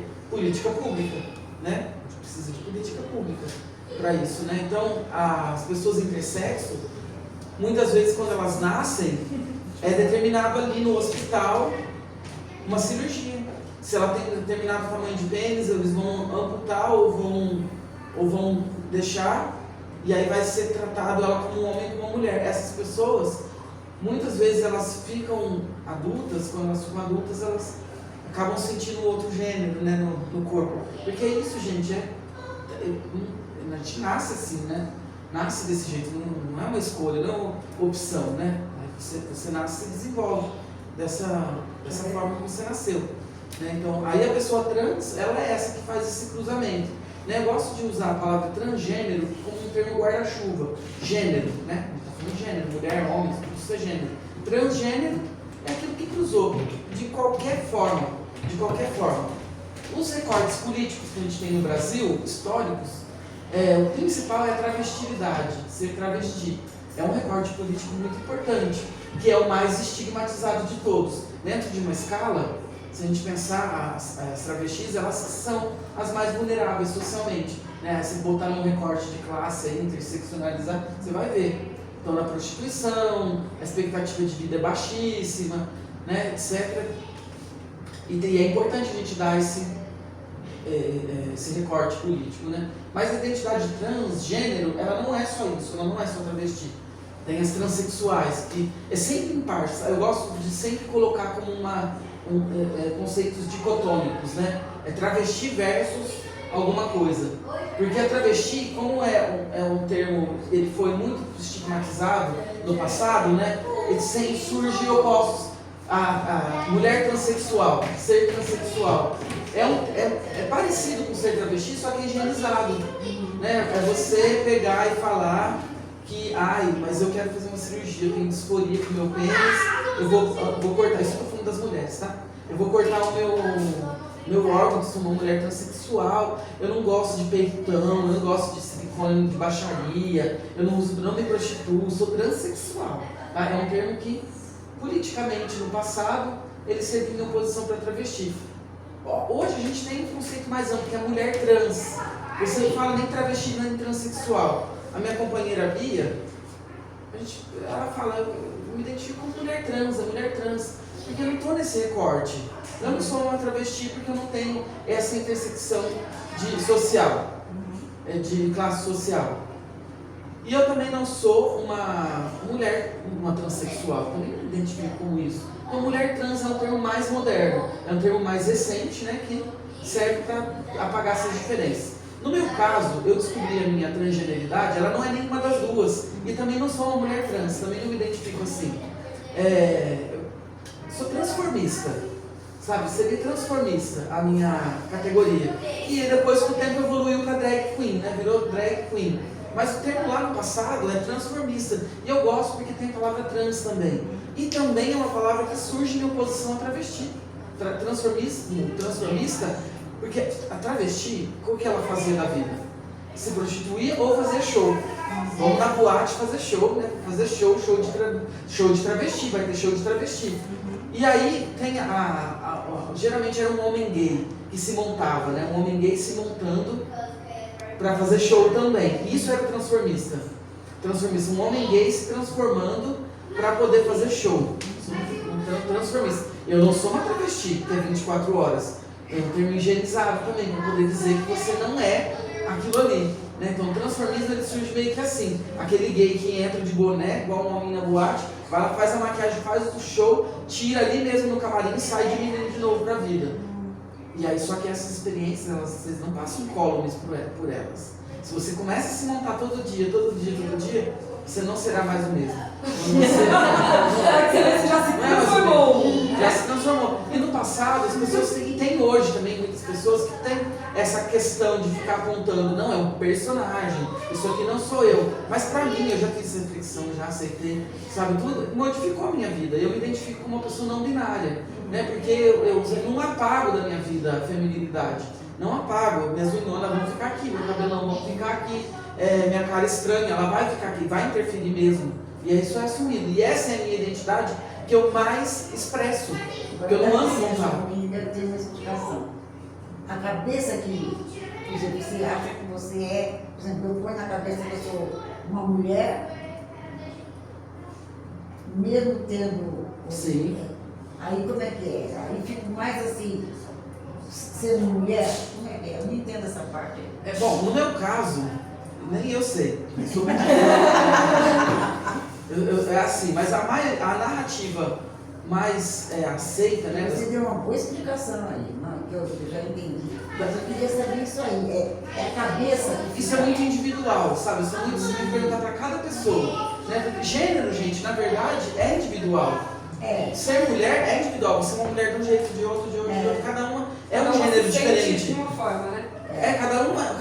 Cada um tem o seu gênero próprio de ser mulher. Só que a gente precisa organizar isso para que seja político. Né? Então a gente tem uma coisa maior, mais ampla, denominadores comuns que fazem ser politicamente interessante. Né? Então, nas pessoas transgênero, esse recorte, né, mulher. Aí estou cortando o gênero. Aí dentro da transgeneridade tem coisas de mulher também, mas tem coisas que não são de... Tem homem trans também, que é o contrário. Né? E tem coisas como eu, que bebe de todos os lados, né? Que não está dentro dessa categoria política mulher, né? Mas está dentro, tô dentro, né? Se tiver que escolher, eu vou ficar com elas, né? Vou no banheiro feminino. Se não, vou assim no banheiro masculino, o que vai acontecer comigo? Vou te bater, né? Não é? Vou te matar. E aí depois, na hora que eu estiver encerrando minha fala, eu vou falar dessa história de banheiro. Vocês me lembrem se eu esquecer, porque Eu lembro uma cena isso que eu pensei. aconteceu aqui recentemente. É isso aí, Assim. guarda pro final. Respondendo a sua pergunta. Então, tem muita mulher, na década de 80, né? Era muito comum ir no Silvio Santos, e vocês viam lá no Silvio Santos shows, né? Shows de calouros, aí tinha travestis e tinha transformistas. Eu não perdia. Mas eu achava massa. Tinha as duas coisas, travestis. Nossa, Olhando no show, né? A arte ela é um escapatório pra gente, né? É um escapatório. Não tem mulher Qual bonita. que era a diferença das travestis e dos transformistas? A principal diferença no show, quando você assistia? Vocês lembram? Não faço a menor ideia. Podia ter trazido imagens pra vocês Acho que verem. era mais fácil que imagens. Era o corpo, gente. Era um show de travestis. As travestis têm orgulho do corpo que elas construíram, né? Então, durante muito tempo existia uma máfia em São Paulo, principalmente em São Paulo, né, na prostituição, as cafetinagens, que para você ser reconhecida como uma verdadeira travesti, isso é um perigo, sabe? Essa palavra verdadeira mulher, verdadeiro homem, tem verdadeira travesti, sabe? Eu falo sobre uma coisa muito... Então, aí a verdadeira travesti, né, é essencialismo isso. Ela era aquela que tinha silicone no corpo, né? Tinha o corpo construído. E que silicone que era esse? O silicone industrial, que é perigosérrimo. Hoje, na década de 80, elas construíram todas elas. A máfia lá da Andréa de Maio, Cris Jordão, Jaqueline Blá, que foram as imperatrizes da cafetinagem de São Paulo, né? E aqui em Campinas, a Sueli das Correntes, tem também essa tradição reproduzida aqui, que é quem agencia, né, as meninas para se prostituir. Elas te obrigavam a colocar silicone. Se você quisesse ser uma pessoa trans só no hormônio, você não era travesti. Elas não te aceitavam como travesti. Então, elas vinham nessa coisa. Aí você perguntava para elas, elas falavam: ai, sim, a minha cabeça é de mulher, meu tem as coisas de homem, mas... Não, na verdade, assim, o seu pênis pode ser um pênis de mulher. É um pênis de mulher. É uma mulher com pênis. Isso é uma mulher também. Entendeu? Claro que você vai escutar muitas narrativas diferentes. Mas o certo é isso, sabe? Roupa feminina, roupa masculina. Isso não existe. Roupa não tem gênero. Né? Quem tem gênero são as pessoas. Né? Corpo, pedaço de corpo. Pedaço de corpo só tem significado no mundo político. Né? Senão é só um pedaço de corpo. Né? Então, muita gente vai falar isso porque é muito recente a gente falar dessas coisas. Sabe, eu te juro. Mas agora tá. Não, agora tá. Ainda bem. Porque olha, eu lembro, eu bato no peito para falar isso com orgulho. Eu sou uma das pioneiras aqui no Brasil até em divulgar a palavra cisgênero. Isso aconteceu em 2010, na virada para 2010. É muito pouco tempo. Esse termo ele foi criado lá para na década de 90, não foi muito usado. Depois, em 2000, a militância americana começou a usar mais. E aí, as primeiras blogueiras, eu era blogueira na época, a gente tinha um grupinho aqui, tem algumas meninas. A Bia Bagali, que é a minha companheira, a gente mora junto há muitos anos. A Mara é nossa filha, ela é outra geração, já é nossa, mas ela tá ali também. Mas tem a Hayley, a Viviane V, que estudou aqui na Unicamp. Somos todas essas pessoas as primeiras a usar cisgênero. Por que é importante usar cisgênero? Por quê? Hoje a gente não fala heterossexual, eu sou hétero. Hétero. Quando Freud inventou essa história aí lá atrás, ninguém falava heterossexual. Não, eu sou normal. Porque homossexual era a palavra para poder dizer a minha conduta desviante. Homossexual. E heterossexual era para marcar. Quando surgiu também era esse rebuliço. Quando surgiu o cisgênero era a mesma coisa. Eu não sou nada, eu sou normal. Mas é uma luta. Você fala que você é cisgênero. Você assume cisgênero. Né? As pessoas elas não falam, né, que elas são cisgêneros.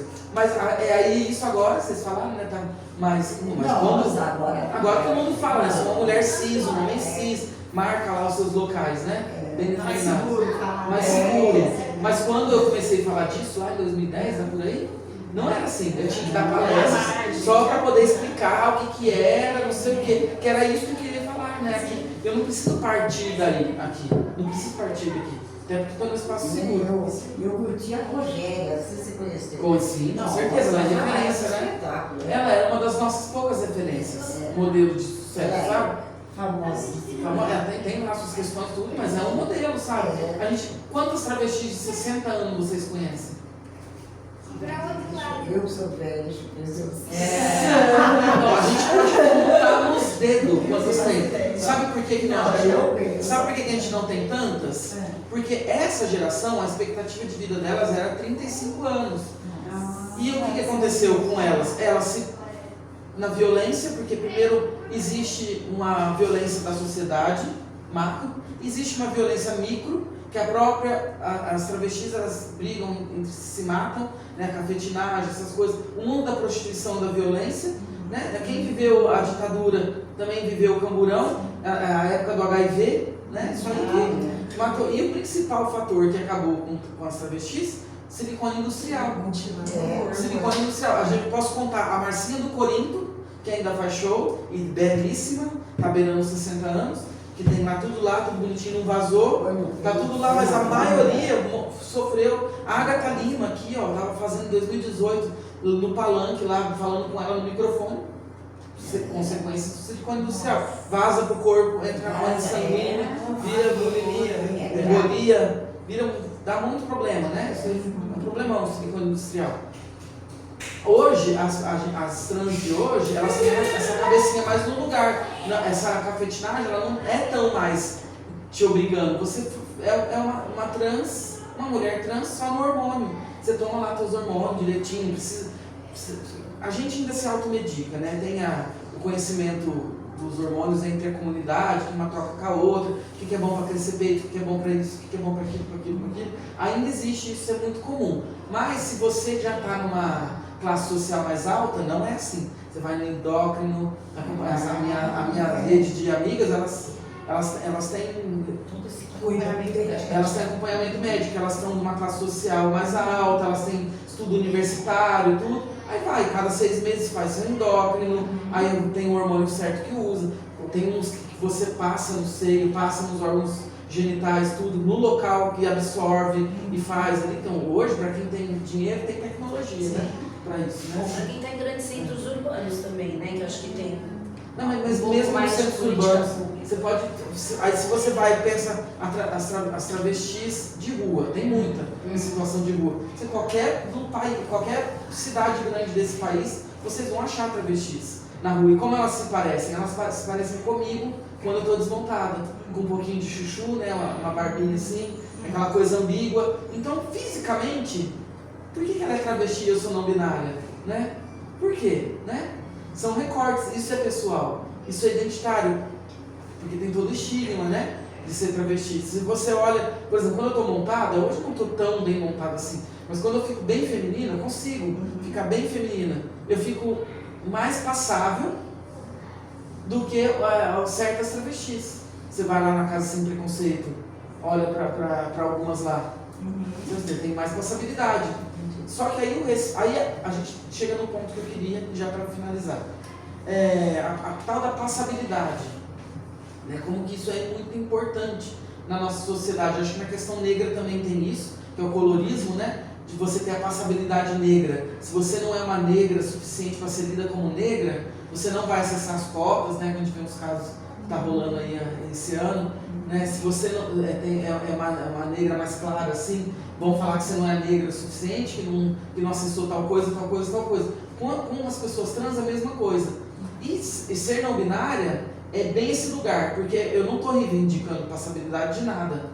Entendeu? Eu estou criando um outro jeito de expressar o meu gênero, que é uma maneira que colhe o que o mundo me dá. Né? Se eu venho aqui, quero ter um cabelão, vou ter um cabelão. Se eu quiser usar saia, eu uso. Se eu não quiser, eu não uso. Se eu quiser deixar os pelos, por exemplo, uma pessoa trans, se ela deixa o cabelo da perna aparecendo, é diferente de uma mulher feminista que deixa os cabelos aparecendo e sou feminista. A mulher trans, isso é dúvida do gênero dela. Né? Para ela é a dúvida do gênero dela. Né? Então,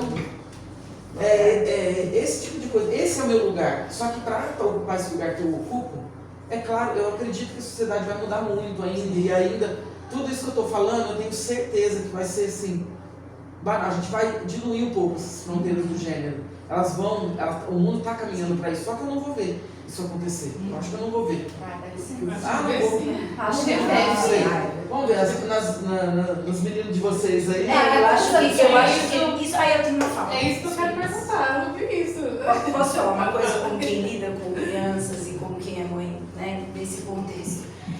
Eu tenho, assim, eu tenho consciência da minha bipansexualidade desde muito cedo. E era uma grande crise eu pensava em me matar, eu falava, tem alguma coisa muito errada comigo, o que é que tem de tão errado comigo, porque eu não posso ser normal. E o que eu vejo nessa geração é que a coisa tá em outro patamar. Assim, não é uma grande questão do jeito que era, assim, de se assumir. Tem uma questão de combater a homofobia desde muito, muito cedo. Eu vejo, às vezes, isso é muito mais naturalizado enquanto... Você vê isso na escola? Eu vejo isso na escola um pouco, mas assim, tem a discrepância entre o que os adultos, que ainda tem, que eu acho de cair da bunda, ainda tem essa ideia, meninos e meninas, eu acho uma bobajada, que eles são crianças, eles brincam de tudo misturado, assim, trabalham com crianças muito pequenas, então eles não têm essas coisas cristalizadas, né? Mas o que eu sinto, principalmente por ter uma pessoa adolescente em casa, é que isso é muito mais naturalizado. Eu me identifico como homem, eu me identifico como mulher, fulano, meu amigo. Teve um caso curioso até de uma festa que a gente foi, né, que era um amiguinho de Pi, e era assim, eu entrei na festa, eu já fiquei com medo, né, porque eu tatuada, cabelo vermelho, não sei o que, sozinha, né, eu não tenho uma relação monogâmica e tal com o homem, então eu já sou uma pessoa estranha, né. Aí chego lá com as duas crianças e tal, e eu chego à festa, assim, era um contexto evangélico, o menino que convidou o Pietro era filho do pastor. E aí eu já fiquei, ok, território hostil, né? Não consigo conversar com ninguém, porque nesses lugares enquanto você é uma mulher sozinha, você é uma ameaça. Você vai roubar o macho, como se eu tivesse algum interesse em roubar qualquer macho. Não mais pastor. Oi? Não mais pastor. Sangue de Jesus tem poder. Mas aí ficou, né, aquela coisa. E eu vi Pi super animada, conversando com todo mundo, conversando com as crianças. E eu meio preocupada, né, porque eles não têm filtro, assim, as crianças na cidade às vezes não tem muito filtro do que você pode falar hoje. Eu tava meio preocupada, mas tava todo mundo feliz, beleza, fiquei lá de boa. Na saída, Pi assim, mãe, sabia que eu fiz um amigo, pega o telefone, eu não sei o que, peguei o telefone, né? Aí tá, né, pega o telefone, e tem um pouco de dificuldade de lidar com o WhatsApp ainda, tá? Então às vezes eu ajudo, né, a fazer esses contatos com amigos e tal. E aí na saída, ele falou, mãe, você sabia que meu amigo é bissexual? E não sei o que lá, também, eu não sei. E eu assim, olhando, a clareza, a falta de armário, cara, a falta de armário é maravilhosa, nossa, sempre que eu vejo um adolescente falando, eu sou gay, eu sou lésbica, eu sou bi, eu sou não sei o que, cara, eu acho isso incrível, incrível. Não é uma questão pra eles, né? Não é uma questão como pra mim era, eu com a idade de bi, eu queria me vestir menos feminina, assim, e eu fui muito podada, muito podada. Tanto por isso que quando eu subi no palco no passado de calça, suspensório, pra mim foi... Eu não acho que eu tenho uma identidade não binária, nem nada assim, mas eu gostei de exercitar isso, porque eu queria ter exercitado isso. Arrasou. E eu vejo... Foi eu quero exercitar mais vezes. Mas eu acho que pra mim, é muito emocionante, é muito integrador ver essa juventude num outro lugar em relação à sexualidade. Ainda tem violências, ainda tem homofobia, ainda tem muito, mas hoje a gente existe, cara, a gente existe, sabe? Porque o preconceito quem carrega são os mais velhos, são os adultos, não. Então, Então, carrega o que eu disse. dos menores. Eu vou ver, mas assim... Mas é por causa existe que um dentro impacto. de casa ele talvez vive eu vou viver, mas é muito difícil. Eu tenho Você vai 40 anos, né? Quantas pessoas não binárias de 40 anos vocês conhecem? É poucas, né? A gente não tem referência. Não, a gente tem outras, né? A gente não tem pouquíssimas travestis de 60 anos vivas. A gente tem não binárias, e é um termo que também está sempre em debate, estou sempre refletindo sobre ele. Não gosto muito, porque eu não gosto de ser negação de uma coisa, eu não sou negação de nada, né? Mas assim, é um termo que por enquanto está nos representando politicamente, né? Independentemente das práticas, como as pessoas exercem isso, né? E é difícil, é muito difícil, para mim é difícil, porque eu carrego um fardo tremendo fazendo isso. Eu tenho muito amparo, né? Tenho primeiro em casa, né? Minha mãe, ela é muito orgulhosa de mim, tem muito isso é muito importante. Tenho esse orgulho, meu pai e minha mãe, os dois, né? Meu pai mora no Paraguai, em outro país super machista, ele também tem muito orgulho de mim, me frequenta minhas... Mas isso tudo eu acho que eu dou meio com a arte, né? Porque eu estou fazendo arte, eles vêm me assistir, vêm me prestigiar. E minha mãe, um pouquinho além da arte, ela no cotidiano também. Minhas primeiras montações, ela que me deu. Salto alto, tudo minha mãe, né? Que me deu. Então eu tenho esse amparo, que é isso. Depois eu tenho escolaridade, que é outra coisa que também me empodera, né? Empoderamento, ele não é uma palavra bonita só. Né? Empoderamento é isso, é você tá aqui batendo o pé, não é fácil, é muito difícil. Né? Tem momentos e momentos, essa coisa de que eu vou querer me matar, vou querer... O que eu vou fazer agora da minha vida, né? Tudo, não me conformo com ninguém, você sobra, porque você se torna um corpo abjeto, né? O corpo abjeto é aquele corpo que não é desejado, não é objeto de desejo de ninguém, né? Porque você é estranha demais. Então eu estou nesse lugar, hoje, de desejo de amor. Hoje, essa geração já vai crescer diferente, mas a minha geração, ela não é. Essa minha geração que eu não vou ver transformada. A minha geração não vai se transformar. Eles não vão passar a me desejar. Eu vou ser desejada por ser não binária. Isso aí é fetiche. É fetiche. Quem gosta de gente assim é fetiche. Entendeu? Mesmo dentro da bolha. Porque no fundo todo mundo quer o hominho bombadinho da academia de barbinha com o cabelinho na régua. É isso aí que todas gostam. Ou no máximo for na barba. Aqui. Que é o barão geral, não é isso? Ninguém vai querer a estranha, a pessoa estranha.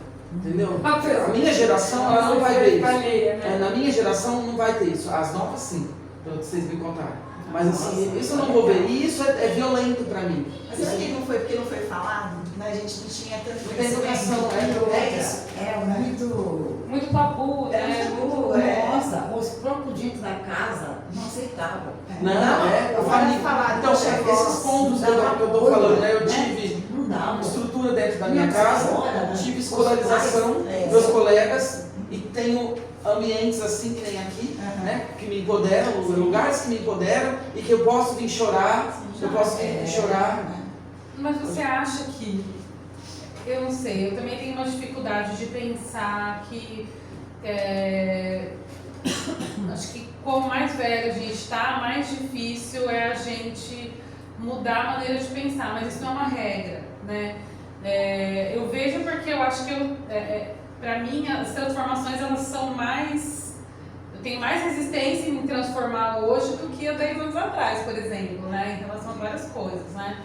Mas ao mesmo tempo eu fico pensando, né, o que é para essas gerações que, por exemplo, sei lá, você está falando que da sua geração, né, da nossa geração, você não vai ver pessoas como você, né? Mas ao mesmo tempo eu fico pensando, e eu, Isa, sei lá, que somos pessoas cis, né? Mas que vemos nossos filhos, filhos de amigas, filhos de amigas, né? E isso acontecendo o tempo inteiro, como isso vai impactar a gente? Porque é uma política que vai mudar, é isso, né? A coisa do pessoal é político que vai mudar dentro da nossa casa, mudando o nosso afeto, né? Esse afeto primordial, né? Que está colocado, né? Sobre o que a gente falou no começo. Será que isso não vai também transformar a nossa maneira de olhar para os nossos pares? Então, essa transformação vertical ela também não pode se horizontalizar. É um pouco disso que eu estou falando. Eu não acho acho que você não vai ver. Eu acho que a gente pode ser que a gente Vamos veja ver. sim. Vamos né? ver, tomara que Não sei se errado, abençoe. Quantos anos você tem? Faço 40 esse ano. Mas acho que vai ser 15 de Jaque e 40 de vida. Mas eu acho que assim, boa parte de uma resposta está na tua própria fala, que é o afeto, né? O afeto, ele é o segredo de tudo. É o amor, né? Essa palavra é desgastada, né? Mas é isso aí, o segredo é o amor. Sejam como a minha mãe é. Sabe? Essa relação de amor, o amor de mãe que... Nossa, eu chorei tanto quando eu fui ver Sereia Sem Mar, porque assim, eu depois que você apresentou sua família, eu chorei tanto. Essa pra mim é uma ferida muito grande. É importante. Mas Amor você não de vai mãe. ser para os seus filhos, né? Eu espero que não. Não é, Eu espero não que não. E é isso. Mas E aí, você sabe, se eu queria contribuir, né? No final do ano passado eu gosto muito de podcast. E tem um podcast, né, como psicóloga, né, eu gosto muito de escutar, chamado Good Vibes. Não sei se alguém já escutou, você faz psicologia. Eles são 2 analistas e eles são homossexuais. E eles falam de várias questões de vibes mesmo, né, traduzindo. E uma delas, muito especial, ele fala do conflito do machismo, né, do macho, do homem. E aí ele começa a fazer uma análise, você citou Freud, né, numa parte da sua fala, mas inclusive da própria Bíblia. Então, o quanto, né, na época, com muito mais catolicismo, quando a gente foi educado, hoje, graças a Deus, a gente tem um pouco mais de abertura, até mesmo dentro das religiões, mas o quanto a gente vem com essa estrutura do que é o homem e que é a mulher, como você colocou muito bem no começo da sua fala, né, é isso, né, essa coisa de excluir o que pode ser o que é possível, né. E aí, se vocês puderem, eu convido a escutar, que é muito bonito. Então, acho que complementa muito do que vocês 3 colocaram agora, né, dessa construção mesmo, e quanto eu percebo, né, independente, por exemplo, eu sou casada com um homem, né, e o quanto isso é falado dentro da nossa casa, e para os nossos filhos isso faz parte da nossa sociedade, não existe uma exclusão. Então, independente, né, de ter essa questão mesmo do que, falando de etnia, de gênero, né, acho que de muitas outras coisas, acho que a gente está num momento de fala, e aí quando eu fiz a sua fala da rede social, quantas vezes hoje a gente tem uma outra voz, né, outras possibilidades de voz, né, e que bonito de poder estar de novo a discutindo. internet ajudou muito, né? Muito, Poder ter né? voz. Porque antes a gente via uma Rogéria só, né, e essa Rogéria estava certa ou estava errada, era, Não, eu acho que eu sempre admirei. e aí criava esses Ela não me fantasmas, escondia. né. Falava o nome dele. Astolfo. Astolfo. Eu achava bacana, porque ela não escondia o que ela Pra época dela foi muito, Mas isso é a figura, né, explosivo, né? Nossa, Muito. Tem um podcast bem legal, você vai chamativo demais. Então, eu assim, uma pessoa. Sempre nessa função de... Rogéria? Sempre nessa função de dar uma arrematada, assim, né? Olê. Só pra gente poder terminar, né? Concluir as coisas e tal. Eu agradeço a flexibilidade de todo mundo, da gente deixar acontecer. Eu acho que isso é do feminino também, essa visão um pouco mais ampla, do feminino que habita todas as pessoas, todas as criaturas do mundo. A Lil vai ter que ir. Queria falar uma coisa assim, que eu acho muito importante do que ela trouxe, eu como capricorniana também, acho essa questão do encaminhamento muito legal. Então eu acho que a gente pode trocar, vocês se sintam à vontade, escreve para Marie ideias, insights que vocês tiveram, e a gente pode marcar um outro encontro para a gente poder conversar com mais calma, porque é isso também. É super importante, eu tenho certeza que todo mundo sai daqui hoje transformada em algum aspecto e vários aspectos, assim como temos pessoas aqui, vão ser esse número de afetos, acho que essa palavra é muito boa, e a gente pode continuar compartilhando. Quero muito que a gente continue também se ouvindo com calma, com momentos de silêncio, que isso também é raro hoje em dia. A gente tem que ter opinião sobre tudo, a gente tem que postar sobre tudo. Aliás, eu estava postando, então assim, a gente vai aprendendo como equilibrar, porque falar é fácil, não é, gente? Mas assim, como a gente aprende, como a gente compartilha, então proponho isso, proponho a gente se reencontrar para um outro café da manhã, para a gente poder falar mais sobre. Eu falar vou deixar mais essa sobre... parte do banheiro para outro encontro. Isso, É. eu acho que brevemente assim, aulinha. quem sou, agora eu gostaria de ouvir isso de quem sou, né, o que faço, o que vocês sentirem vontade de falar para o grupo e a gente ir para a aula, que eu proponho que a gente faça, vou ver qual é o tempo de cada uma, a gente faça pelo menos uma dinâmica para arrematar hoje e marque um outro encontro, que a gente faça, tome café juntas de novo, ou chante, ou faça o que for legal pra gente, mas pra gente poder ter tempo. Porque tempo hoje também é algo que a gente tem que ficar bem, que a gente merece e que a gente, né? Mas respeitando o tempo de hoje, de todo mundo, eu queria dar essa arrematada, a gente fazer os encaminhamentos para isso virar, para isso florescer, né? Para a gente ter isso. Você quer falar e se despedir? Falar sobre você? O que você faz? Eu achei assim, aprendi muito, porque eu sou uma pessoa que não tem contato, né, eu sou física, trabalho lá, não sei se todo mundo conhece ali, o Sirius, né, trabalho ali, então assim, eu estou numa bolha, digamos assim, que só tem contato com engenheiros, cientistas e assim, achei muito legal ouvir, né, de vocês que têm realmente contato. Então, assim, às vezes eu tenho certas opiniões, mas assim, ouvindo quem realmente vive ali no dia a dia, a gente muda, né? Então, achei bem bacana. Aprende-se sempre, né? Hã? Aprende-se sempre, Sempre, né? É legal porque eu vejo assim, minha tia também é física, inclusive já trabalhou com a e é isso, assim, que às vezes vocês ficam aqui, né, na micropartícula, e aí faz esse exercício, o Flamengo te puxa aqui, né? Eu acho muito corajoso isso, tanto porque a gente precisa de gente que olha aqui, né? Na mesma proporção que a gente precisa de gente que é cada um que te cabe, né? Assim, todo mundo contribui igual pra gente aprender, né? Porque talvez se não tivesse alguém que olha aqui, a gente não tinha descoberto tanta coisa. Então tá bom, gente. Prazer. Obrigada.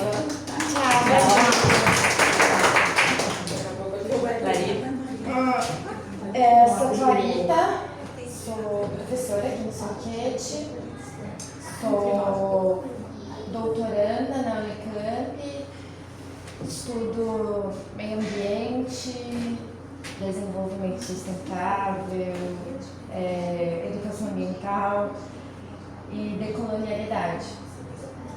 E é muito importante assim, ouvir experiência de colegas. Eu não gosto muito da palavra outra, né? Mas tudo bem.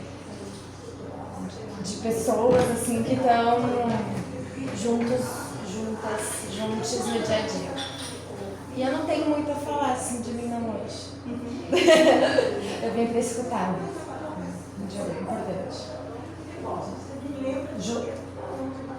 Eu sou Juliana, também faço aula aqui, no Flamengo, com a Mari, com todo esse povo lindo aqui. Eu sou psicóloga, também fiz uma especialização em arte terapia, trabalho na Casa de Cultura Fazenda Roseira,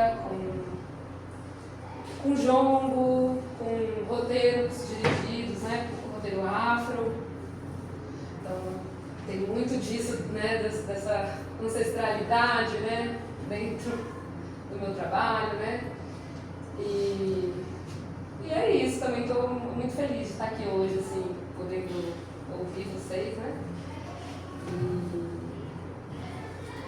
e aprender mais. Obrigada. Oi, meu nome é Lohane, eu vim aqui porque a Lili me convidou. E eu sou pedagoga, me formei agora, na quarta-feira foi minha avaliação. Aqui na Unicamp. E eu tenho duas filhas, uma tem 11 e a outra tem 10, a Maia que está aqui. E eu vim aqui para escutar também, assim, vocês.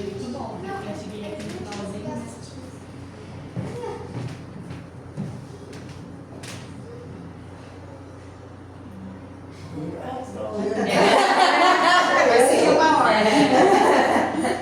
Eu não sou muito de falar, não sou boa em falar, né? Mas eu estou muito contente de conhecer vocês. A Ju me convidou e vamos, eu topo, né? Aí eu estou muito feliz de conhecer vocês, viu? Eu vou fazer 86 anos, agora dia 18, se Deus permitir. E eu estou conhecendo muita coisa, entendeu? Ainda, com toda essa experiência de vida, a gente está sempre aprendendo, né? Mas Deus que proteja vocês cada vez mais, com saúde, isso que é importante, né? E eu quero voltar aqui. Eba! Convidadíssima! Eu quero voltar, gostei muito de conhecer. Acho que tem mais gente, não tem? Então, eu quero voltar para o Brasil mais vezes, entendeu? Sempre, tia, que a senhora quiser. Bem, estou muito contente de conhecer vocês.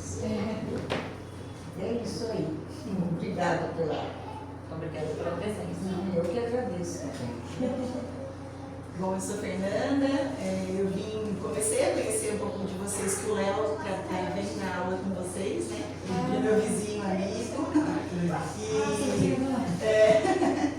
E eu, na verdade, assim, eu tenho 44 anos, tenho um monte de papéis, né? Como mãe, tenho uma empresa, sou formada em psicologia também.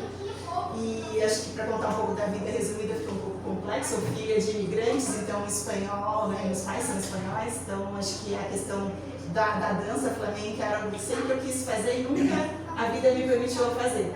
E eu entendo o flamenco, acho que é o pouco que eu sei, né? Mas além da questão da dança, dessa questão toda que tem da própria Espanha, né? Trazendo um pouco dela, eu acho que ele trabalha muito sentimento, né? Ali a gente consegue falar de emoções.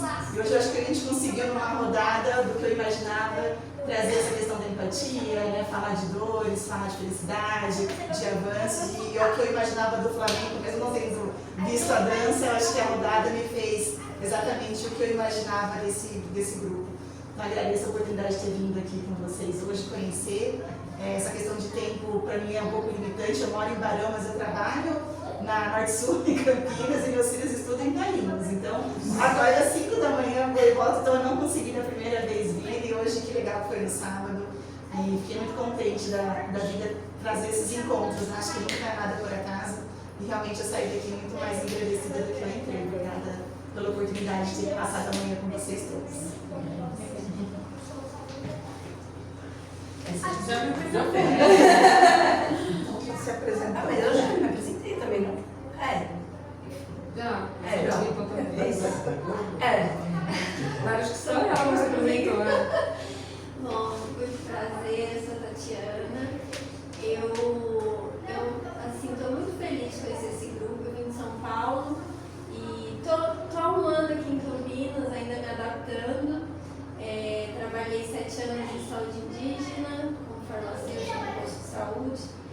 Então, quando você falou sobre ter esse sentimento de ficar pensando nas histórias, eu me identifiquei muito porque foram muitas histórias de desrespeito que eu vivenciei durante 7 anos. Inclusive, tive que sair porque eu não estava mais conseguindo lidar com aquela situação. Foram muitas situações, eu precisei dar um tempo, meu marido veio pra cá e eu vim junto.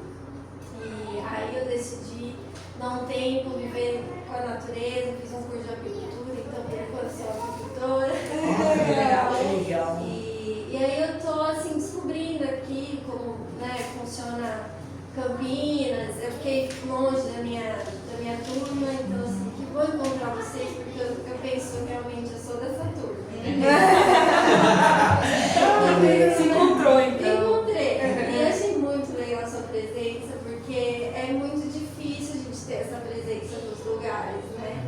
Então, que bonito que você é aqui, né? Eu espero que a nossa geração viva e consiga refletir sobre isso. Eu ainda acredito.